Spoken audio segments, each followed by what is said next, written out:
नमस्कार दोस्तों, आपके अपने favourite YouTube channel Shyam class English में स्वागत है। मैं सुरेश कुमार एक बार फिर से आपके साथ। दोस्तों, आपको मालूम है आपका प्रैक्टिस सेट 1 चल रहा है। इसमें लगभग 50 क्वेश्चन कंप्लीट हो चुके हैं।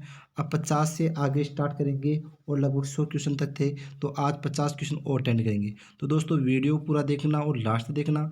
अगर अच्छा लगे तो उसको लाइक करना, अपने दोस्तों के साथ शेयर करना। अगर चैनल को पहली बार विजिट कर रहे हो तो चैनल को सब्सक्राइब करना, जिससे कि आपको ऑल क्लासेज का जैसे हम नोटिफिकेशन आ जाएगा, जैसे वीडियो डालेंगे वैसे। तो दोस्तों, स्टार्ट करें, ज़्यादा वक्त ख़राब न करें क्योंकि बहुत ही बड़ा वीडियो हो जाता है 50 क्वेश्चनों में। तो स्टार्ट करें, जो आपके सभी टेक्निकल भर्तियों के लिए है, साथ ही सेकेंड ईयर इलेक्ट्रिशियन मान लो या फर्स्ट ईयर किसी के लिए, हर ट्रेड के लिए है। तो आपके 50 क्वेश्चन कंप्लीट हो चुके थे। अब देखो आपका 51 नंबर क्वेश्चन क्या था। आपका 51 नंबर क्वेश्चन था, निम्नलिखित में से 3 फेज डियोल स्टार्टर में न्यूनतम निम्न संख्या के संयोजक होते हैं। यानी उसमें एक तो एनओ संयोजक होते हैं, एक एनसी संयोजक, यानी नॉर्मली ओपन या नॉर्मली क्लोज वो होते हैं। तो उसमें 3 फेज डियोल स्टार्टर में न्यूनतम संख्या के संयोजक। तो दोस्तों, हर क्वेश्चन को आपको हल करने के लिए 2 या 3 सेकंड का समय देंगे। तो आप जल्दी बताओ इसमें क्या आंसर आएगा। तो इसका बताओ करेक्ट आंसर। तो दोस्तों, करेक्ट आंसर आएगा 4 एनओ स्विच आएंगे इसमें। अगला क्वेश्चन आपका दोस्तों, निम्नलिखित में से मेगर नामक यंत्र प्रतिरोध का मापन में करता है, यानी प्रतिरोध का मापन में करता है। तो उसका प्रतिरोध किस में मापता है, ध्यान रखना दोस्तों। तो ये सैकड़ों ओम में मापता है, ओम में मापता है, हजारों में मापता है, लाखों में, यानी यह लाखों ओम में माप सकता है। यानी मेगर होता है वो अनंत प्रतिरोध तक माप सकता है। तो इसका करेक्ट आंसर आएगा डी। ठीक है दोस्तों, आगे बात करें दोस्तों, अगला क्वेश्चन आपका,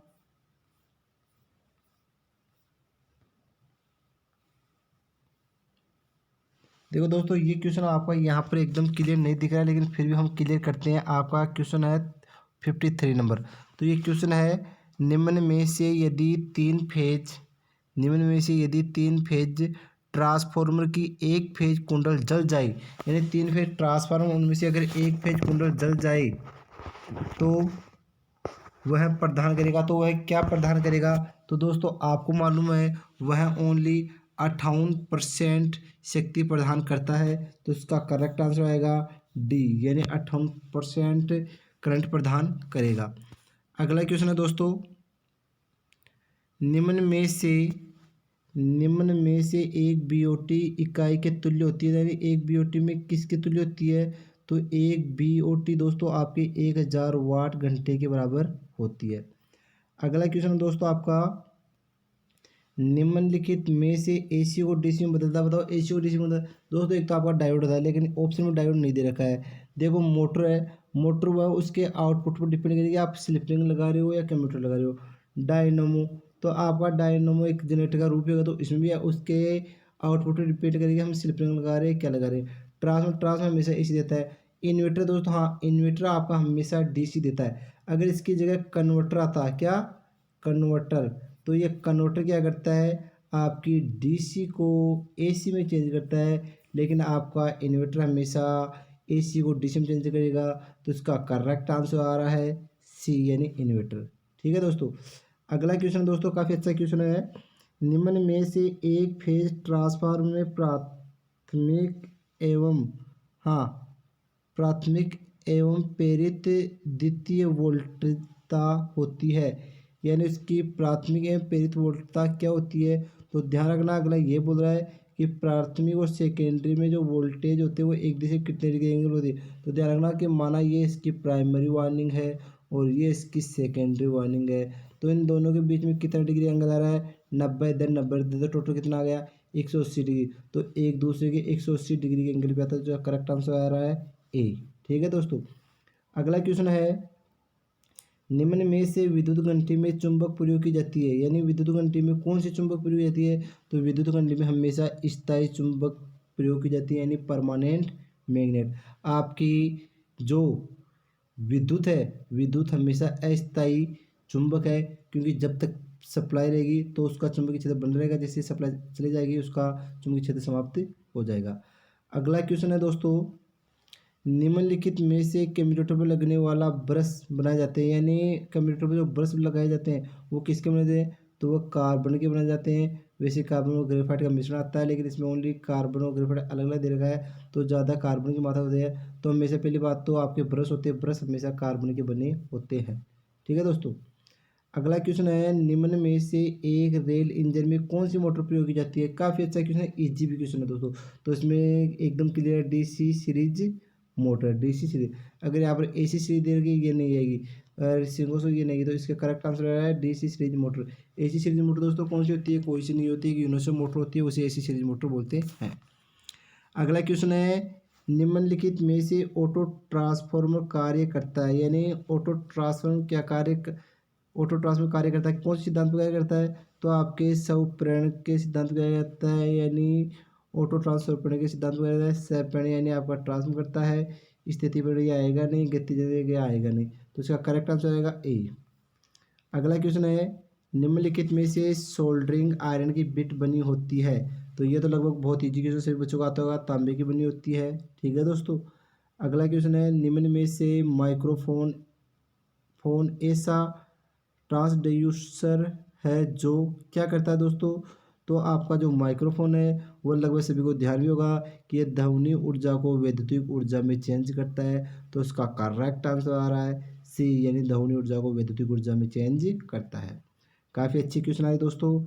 अगला क्वेश्चन है दोस्तों, निम्नलिखित में से 220 वोल्ट वोल्टेज की वायरिंग में अर्थ वायर प्रयोग किया जाता है, यानी कौन सा अर्थ वायर प्रयोग किया जाता है, तो दोस्तों हमेशा 14 HWG का वायर अर्थ वायर के रूप में प्रयोग किया जाता है। ठीक है दोस्तों।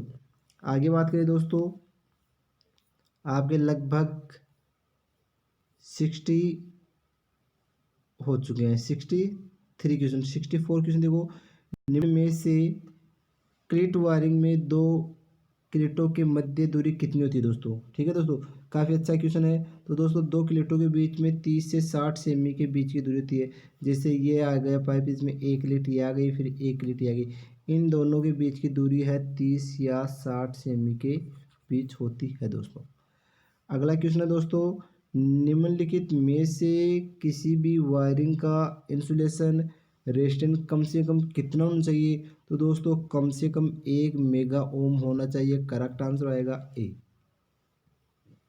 अगला क्वेश्चन है दोस्तों, निम्नलिखित में से रेजोनेंस परिपथों का प्रयोग किया जाता है, तो ये तो आपने देखा होगा, रेक्टिफायर में किया जाएगा, एम्पलीफायर में किया जाएगा, ओसिलेटर में किया जाएगा, या ए बी प्लस सी में। तो एम्पलीफायर और ओसिलेटर इन दोनों में किया जाता है, रेक्टिफायर में कभी भी आपके रेजोनेंस परिपथ का उपयोग नहीं किया जाता है, तो इसका करेक्ट आंसर आएगा डी, यानी बी और सी, एम्पलीफायर ओसिलेटर दोनों में।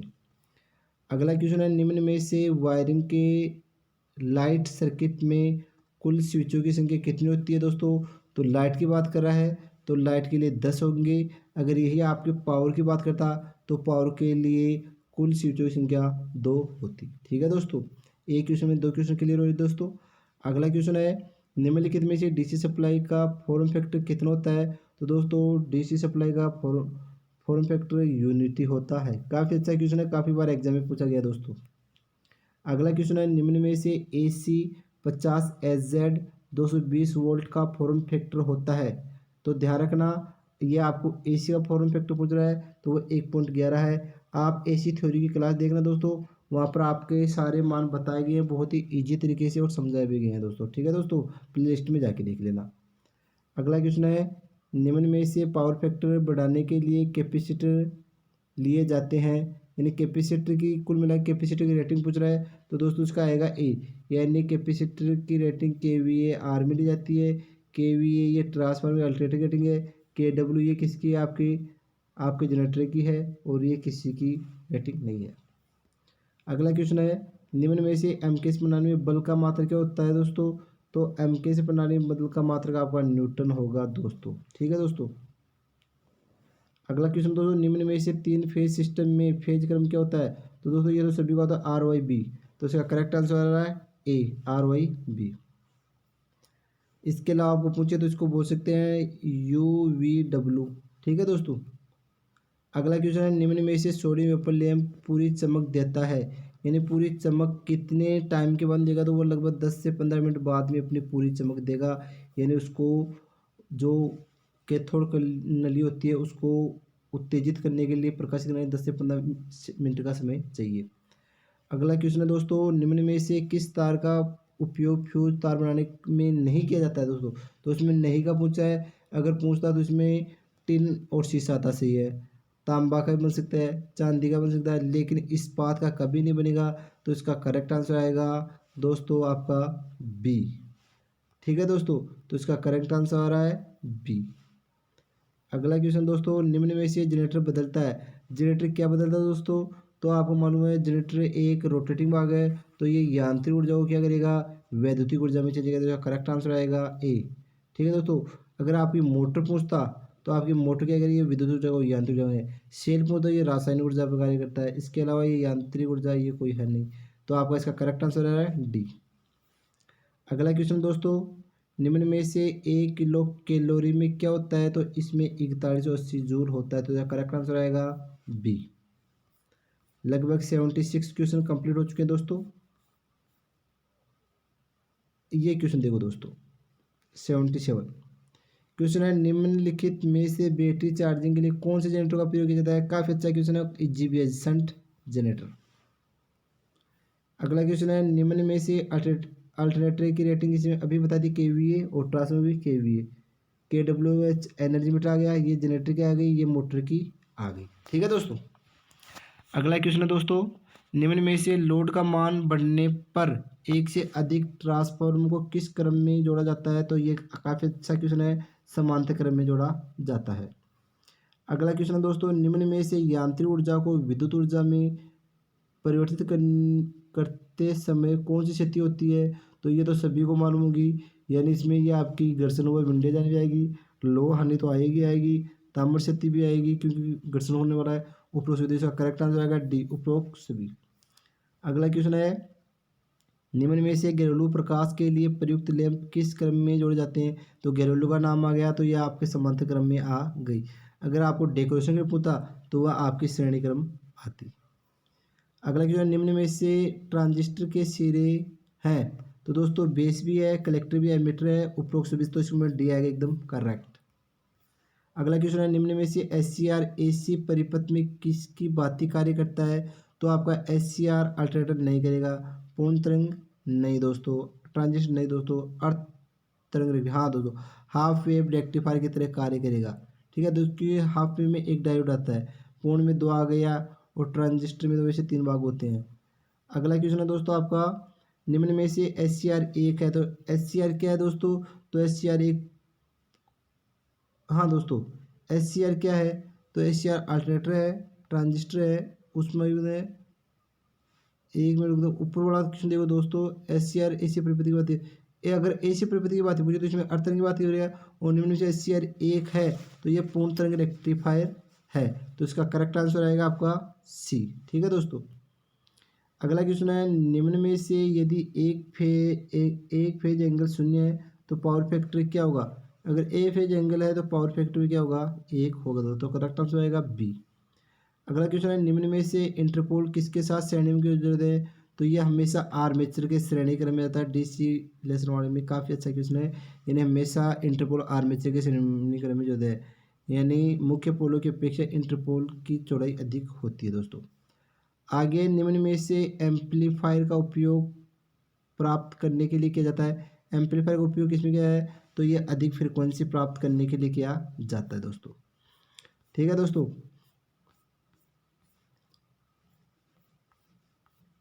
कितने क्वेश्चन हो गए दोस्तों? 1 मिनट रुकना। हाँ दोस्तों, ये लो, ये रह गए थे बीच में आपके। हाँ,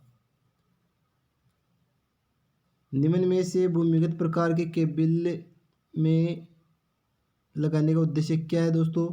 तो भूमिगत केबल पूछ रहा है हमें, तो भूमिगत केबल, हाँ क्वेश्चन है, निम्न में से भूमिगत प्रकार के केबल में जालीदार कवच लगाने का उद्देश्य क्या है दोस्तों?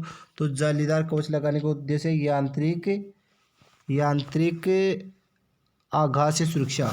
तो यह आंसर होगा यांत्रिक आघातों से सुरक्षा।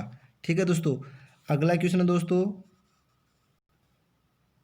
ये देखो दोस्तों, ये अब ऊपर वाला प्रश्न एकदम से दिख रहा है, यानी निम्न में से भूमिगत प्रकार के केबल में जालीदार कवच क्यों लगाया जाता है? तो यांत्रिक आघात से सुरक्षा यांत्रिक आघात से सुरक्षा के लिए। अगला क्वेश्चन, निम्न में से एक ट्रांजिस्टर होता है, यानी ट्रांजिस्टर क्या होता है? तो दोस्तों आपका ट्रांजिस्टर दो पी एन संगम, यानी एक तो पी प्रकार के एक एन प्रकार के पदार्थ से मिलकर एक प्रकार की ट्रांजिस्टर युक्ति का निर्माण किया जाता है। इसका करेक्ट आंसर आएगा बी।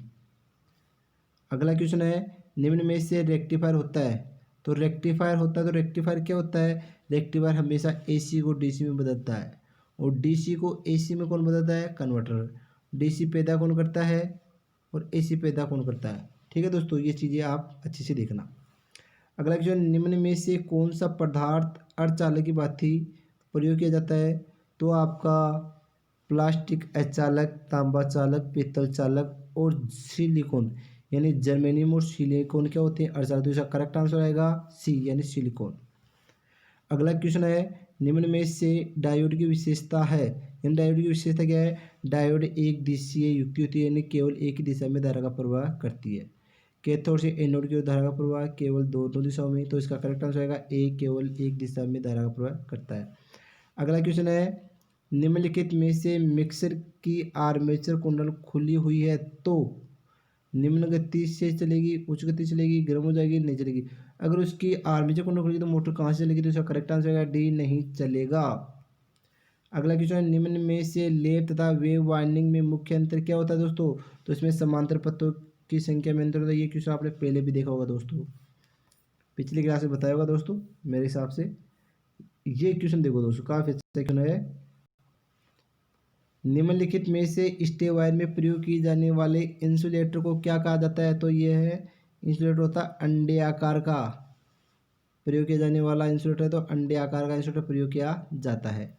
अगला क्वेश्चन है, निम्न में से बड़े आकार के एमजी सेट में प्रयुक्त एसी मोटर होती है। निम्न में से बड़े आकार के एमजी सेट में प्रयुक्त एसी मोटर का नाम क्या है दोस्तों? तो बड़े आकार के एमजी सेट में हमेशा स्क्विरल केज इंडक्शन मोटर काम, यानी पिंजरा पैन मोटर काम मिली जाती है दोस्तों।